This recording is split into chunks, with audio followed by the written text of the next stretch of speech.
Bergerak di saat lagi semangat itu mudah, tetapi jika tidak semangat itu memang perlu perjuangan karena di situ tidak mudah. Padahal kan seharusnya memang wajib melaksanakan tugas. Disinilah biasanya terkadang tugas itu molor atau malah ditunda ketika lagi kurang semangat. Dalam segi konsistensi, mungkin ini yang menentukan seseorang berhasil di usia keberapa di dalam membentuk karir maupun bisnis. Maksudnya bagaimana? Ketika Anda lagi tidak mau atau enggan untuk melakukan tugas, segeralah Anda ambil HP Anda sekarang, lalu tontonlah motivasi 30 menit, bahkan 1 jam. Dengarkan dengan seksama motivasi, atau yang paling ekstrim sekalipun, yang menceritakan kisah heroik, epic comeback, penuh haru, tentunya supaya Anda bersemangat. Lalu, setelah menontonnya, apa yang akan Anda rasakan? Ya, benar sekali.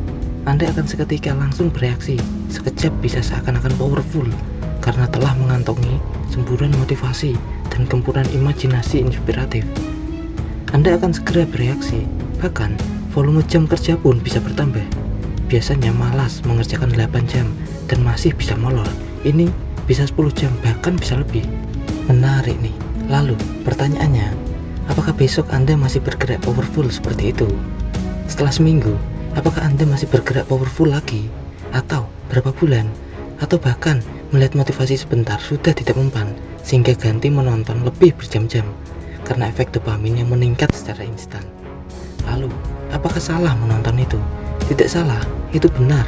Bahkan, mereka yang menyemangati Anda itu orang-orang baik yang meluangkan waktunya untuk membantu Anda. Bahkan, para pebisnis, aktor maupun motivator, dia senantiasa memberikan waktunya, menceritakan pengalamannya dan pengetahuannya demi untuk Anda, demi kebaikan sesama umat manusia. Yang menjadi pertanyaan adalah, sebenarnya alasan kita menonton itu untuk apa? Apakah jiwa raga lagi mendapatkan guncangan sehingga menonton itu jadi semangat? Apakah karena sudah kebiasaan malas sehingga harus melihat motivasi terlebih dahulu baru mau untuk bergerak dan melaksanakan tugas? Atau karena memang perlu pengetahuannya dan haus akan ilmu yang ingin diserap? Jangan sampai karena kebiasaan malas dan sering menunda jadi alasannya. Lalu menonton motivasi berjam-jam jadi ikut terasa sudah ada kemajuan, sudah terasa menang, padahal kenyataannya belum ada kemajuan dan hanya kemenangan yang semu saja.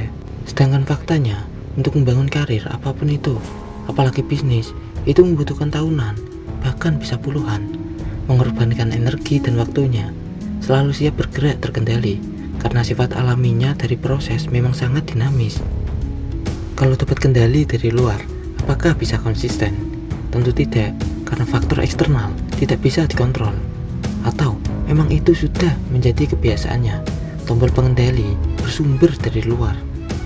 Jika pergerakan karena dorongan motivasi dari luar, apakah akan mudah untuk mencapai sebuah tujuan, apalagi tujuan yang besar? Soalnya itu perlu pengorbanan energi dan waktu loh. Sekarang coba renungkan, berapa waktu yang sudah Anda buang karena kecanduan dorongan dari luar? Lalu, apakah Anda terjebak di pola pemborosan waktu? Kalau sudah berani menjawab dengan jujur, kita lanjut di video berikutnya.